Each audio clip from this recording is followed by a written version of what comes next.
Pronto, fazer a segunda parte, porque esse meu telefone aqui, né, porque eu gravo no telefone, eu ainda não tenho uma câmerazinha chique, tá? Só vai até meia hora, 33 minutos, aí já vem um aviso aqui, por isso que são blocos de meia hora, tá bom? Então, só para concluindo, né, isso aqui, que isso vai dar em média 1 hora, esse conteúdo, né? Compreender a proposta de redação, claro, a partir da leitura, aplicar os conceitos das várias áreas de conhecimento para desenvolver o tema dentro dos limites estruturais do texto dissertativo argumentativo em prosa. Por quê? Porque tem muita gente que escreve em verso, mas isso não significa que você não possa colocar um verso dentro do seu texto dissertativo argumentativo em prosa. Você não possa dialogar com os gêneros textuais, mas só se atreva a fazer isso se você tiver já no nível de produção textual que você esteja recebendo boas notas lá com o seu professor, ou aqui no curso de redação, se você adquirir. E aí vai chegar um momento em que eu vou trabalhar essa questão da flutuação entre os gêneros, da firulação de linguagem, que é um toque final, um desenvolvimento máximo de autoria, que é o que também é avaliado dentro da sua produção textual. Tá bom? Aí vamos agora para a competência 3, que é selecionar, relacionar, organizar, interpretar informações, fatos e opiniões e argumentos em defesa de um ponto de vista. Tem muita gente, essa competência 3 ela é importantíssima, tá? Por quê? Eu sei que eu tô esquecendo de falar das inter-relações, tá, gente? Mas eu vou falar depois, tá? Essa competência 3 ela é importantíssima porque o que é que acontece? Essa competência, a 3 e a 4, propriamente ditas, elas vão avaliar a parte argumentativa do seu texto, dissertativo ou argumentativo, porque tem gente que só disserta. Mas você tem que lembrar, dissertar escrever sobre alguma coisa. Mas você tem que lembrar que o texto é dissertativo argumentativo. Então você tem que adotar um ponto de vista e dissertar com argumentos sobre o seu ponto de vista, tá? Então isso é muito importante. Você pode chegar num 6, num 7 só dissertando, entendeu? Porque tem muito professor, muito corretor que vai considerar isso, se você só dissertou, porque vai ficar meio que na dúvida se ouve ou se não ouve, tá? A argumentação. Quer dizer, ele não vai ficar na dúvida, ele vai saber, né? Porque é um professor que tá ali capacitado. Mas que eu vejo textos que recebem boas notas, já me enviaram para mim, né, textos que foram corrigidos pela banca do Enem, que era um texto dissertativo, desculpa, mas não tinha argumento. E tirou um 6, tirou um 7, mas você nunca vai tirar um 1000. E o objetivo do meu curso é o 1000, né, do 900 a 1000, porque existem os elementos extratextuais, como eu falei para vocês, que aí não depende só de mim. Eu posso construir o texto todo, né, e desenvolvê-lo e não tirar um 1000 por alguma questão que o corretor achou que não deveria ser, entendeu? Mas aí cabe recurso, essas coisas todas.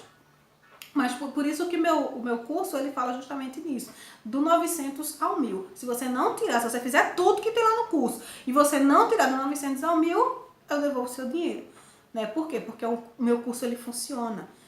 Mas vamos sair do curso, vamos voltar para cá, né? Então, a competência 3 e a competência 4 vai justamente analisar essa tua capacidade de argumentar, de pegar as ferramentas argumentativas que eu vou falar daqui a pouco e aplicar no seu texto em defesa do ponto de vista que você adotou lá na sua introdução. Então, você pode organizar, claro, que tem que estar organizado, tem que estar coeso e coerente, tá?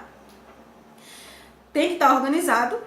Você pode interpretar informações. O que é interpretar as informações? É lá, na proposta de redação, nos textos motivadores. Você pode interpretar esses textos e trazê-los como argumentos para o seu texto dissertativo argumentativo, sem precisar copiá-los, e você vai tirar uma nota boa, sim. O que você não pode é transcrever o texto como um argumento. Mas ao você interpretar e citá-los de forma indireta no seu texto, você pode. E você pode tirar uma nota muito boa, inclusive, em relação a isso. Tá bom?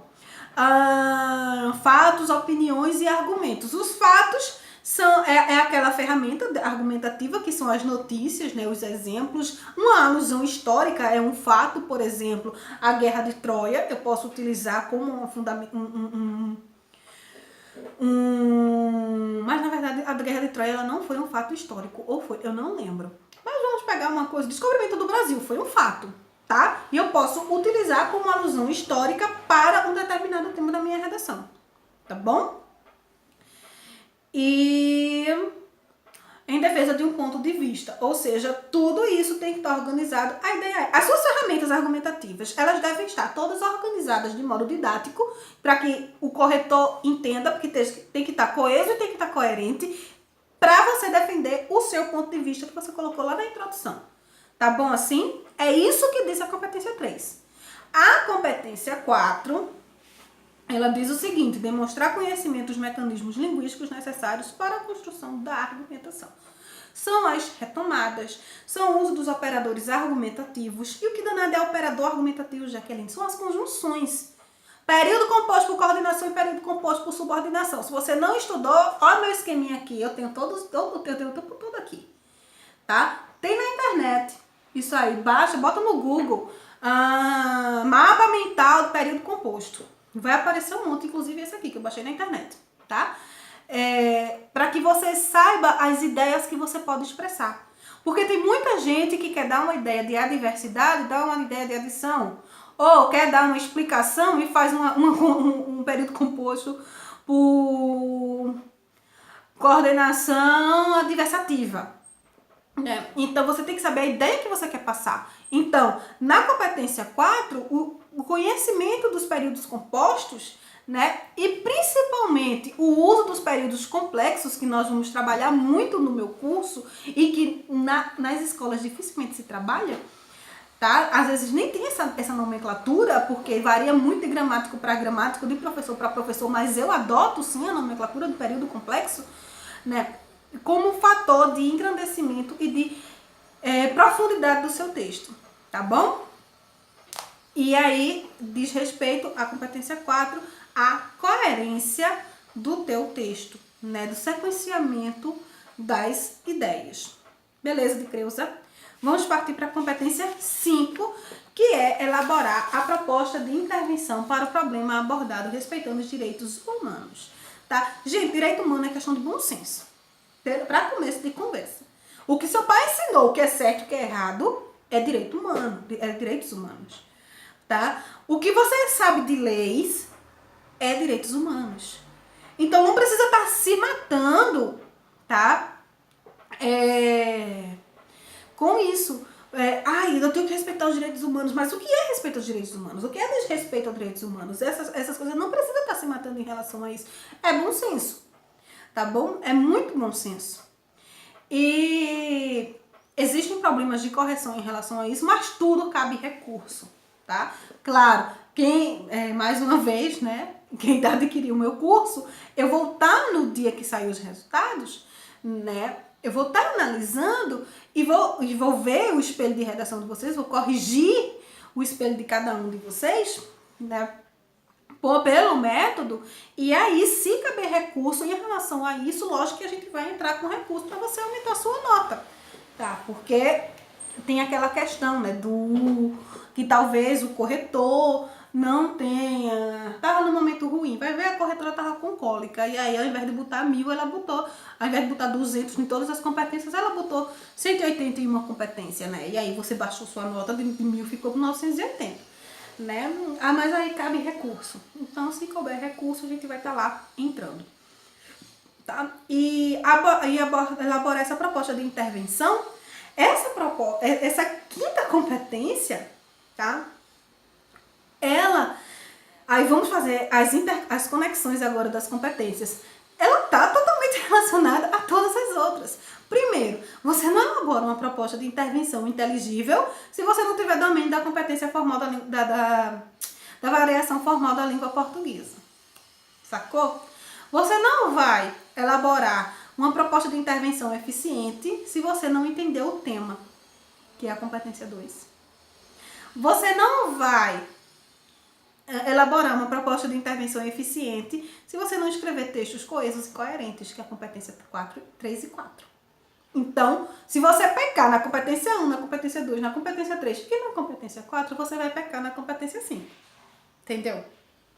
Por quê? Porque não é só a ideia da proposta, é como você escreve essa proposta e como você torna ela inteligível para o seu corretor. Então, é importante que você tenha domínio das outras 4 competências para que na competência 5 você se dê bem. A incompetência 1, que é o domínio da modalidade formal escrita da língua portuguesa, ela permeia todas as outras competências. Porque eu não escrevo com coerência ou com coesão, que é a competência 3 e 4, né? Se eu não domino a variação formal da língua portuguesa. Eu não escrevo com coesão e coerência, assim não acontece isso. Então eu peco na competência 3 e 4.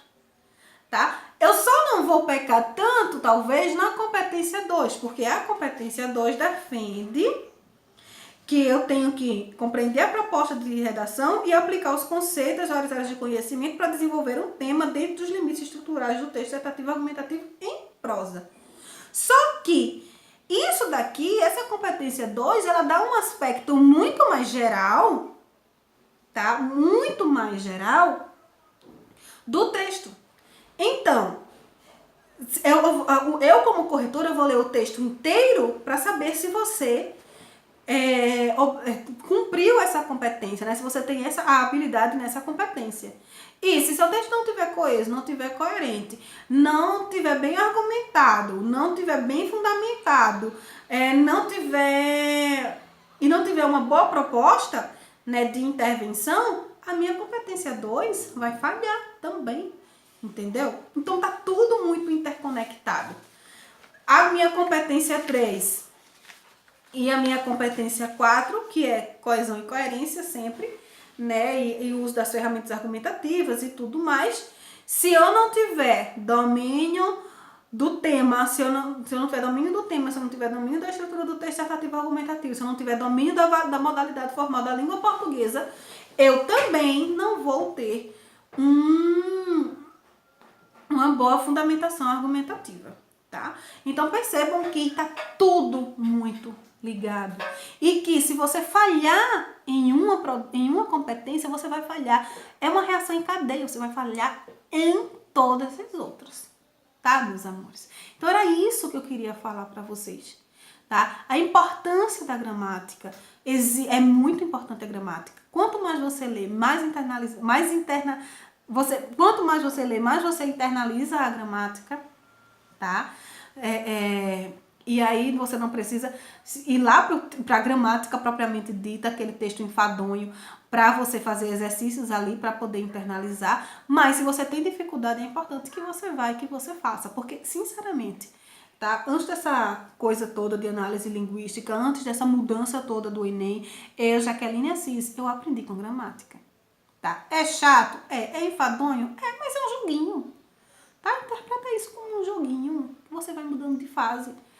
Tá?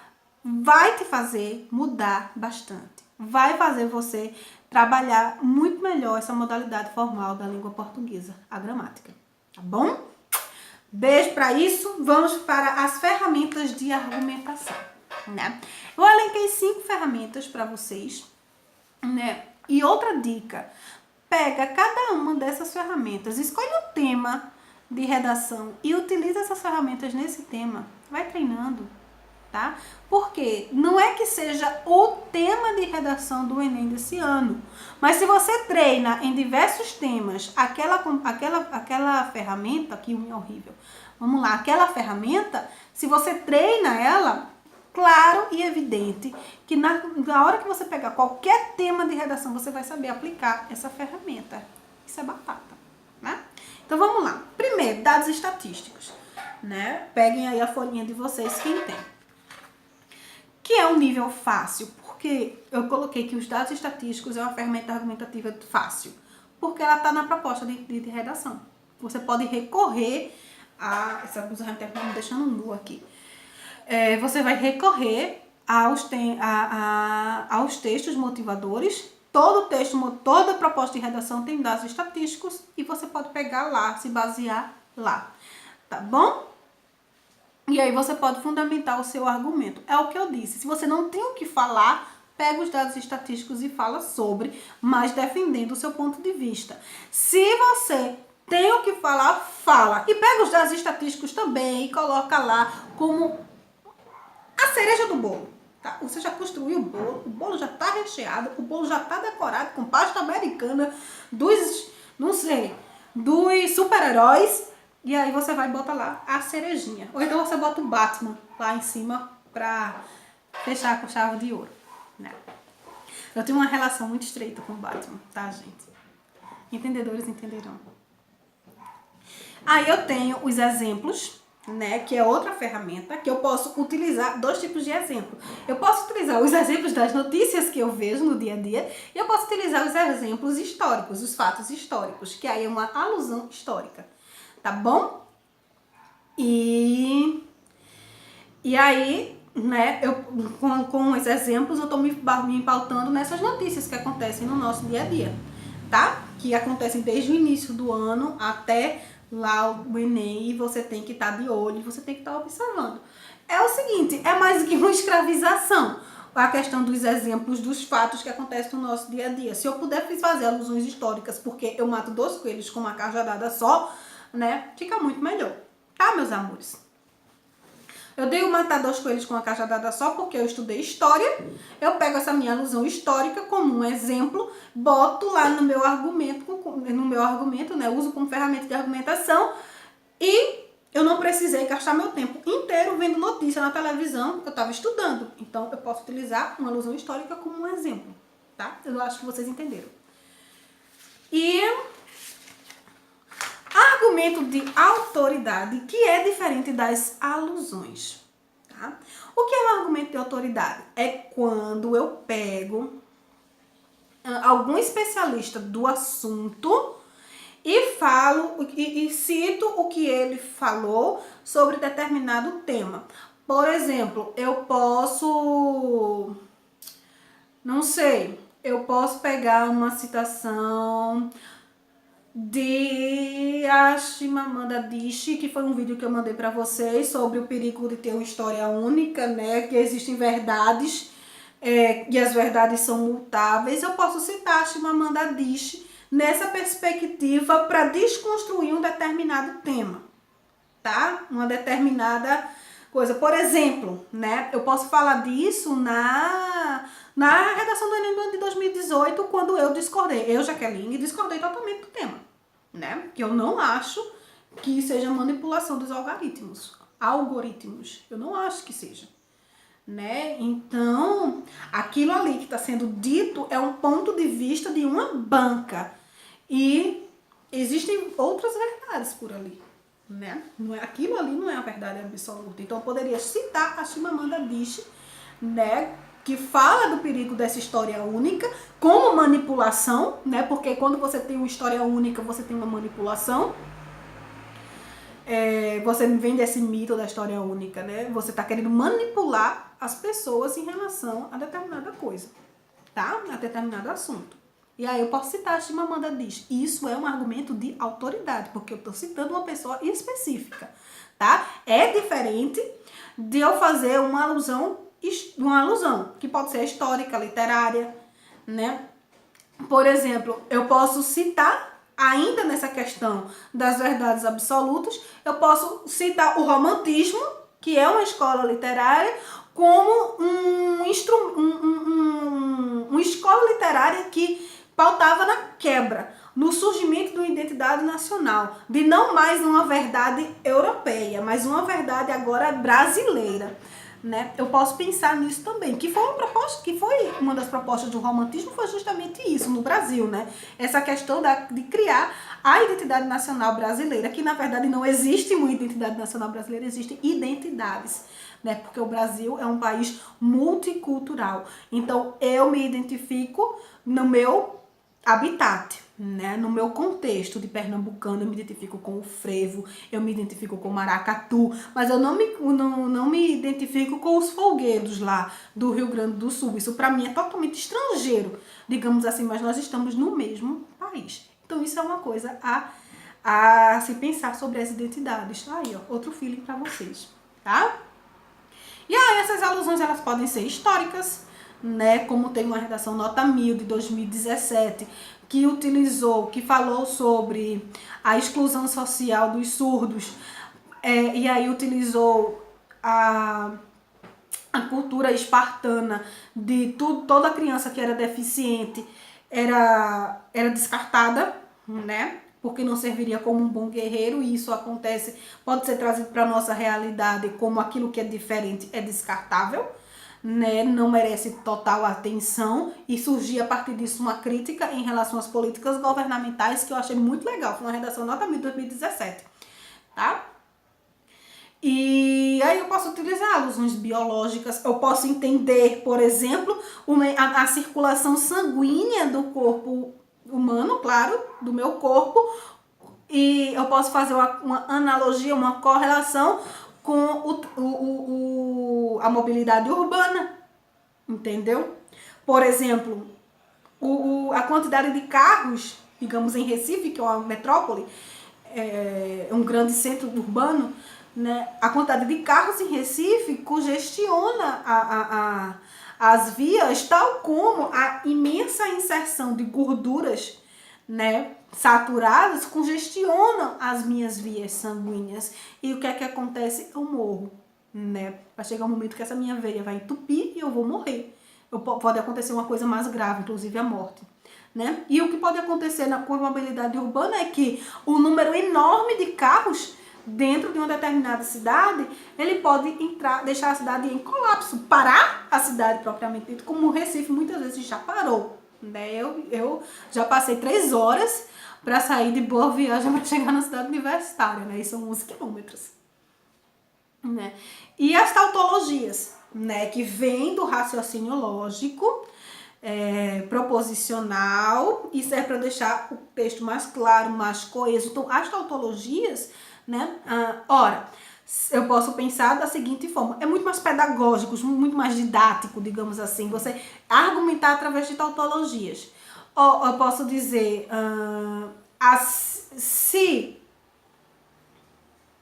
assim como no sistema circulatório a presença de gorduras saturadas vão comprometer a fluidez do sangue, né, nas vias urbanas, a intensa mobilidade,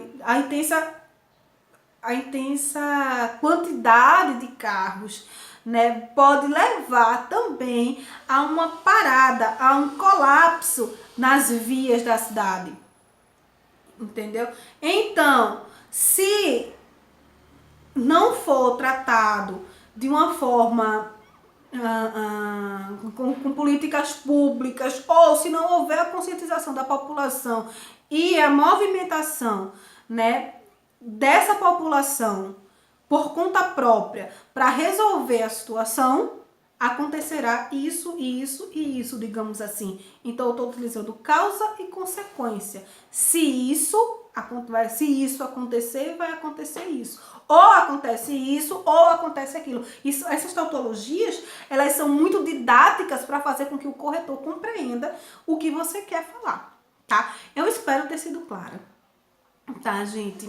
E nós já vamos para quase meia hora. Eu acho que a gente tá com 56 minutos já de vídeo. Foi dividido em 2, né? E eu espero ter ajudado vocês. Essa aula foi bem empolgante para mim. Não sei se foi para vocês, mas eu consegui pensar bastante coisa a partir disso aqui que eu tô falando para vocês, tá bom? Na próxima aula eu vou falar mais propriamente dito sobre o curso, mas de início eu quero dizer a vocês que quem desejar adquirir esse curso, entra em contato comigo antes, porque aí eu posso abrir antes a venda do curso, tá? E eu queria que vocês pensassem o seguinte em relação a isso: é um curso que eu tô garantindo a você a nota 1000, quer dizer, não tô garantindo a nota 1000 porque existem os fatores os fatores extratextuais, mas eu garanto 900 a 1000 ou o seu dinheiro de volta, né? Porque eu sei que o meu método, ele funciona. Tem muita gente que paga aí, cursinho, né, pré-ENEM, que paga R$250 a mensalidade, ou seja, estuda um ano inteiro, gasta mais de R$2.500 para não ter a certeza que vai tirar uma nota boa, mas só pela possibilidade de aumentar a sua nota nesses exames avaliativos. E eu tô te dando uma garantia, tá? A um preço bem acessível, né? R$2.500 é um preço legal para você pagar essas coisas, mas o meu preço tá um pouquinho melhor, tá bom? Mas isso a gente vai conversar na próxima aula. Um beijo para vocês. Segunda-feira, a próxima aula chega e aí eu libero a venda dos cursos, o acesso à página de vendas, e aí vocês adquirem ou não, tá bom? Beijo, até a próxima.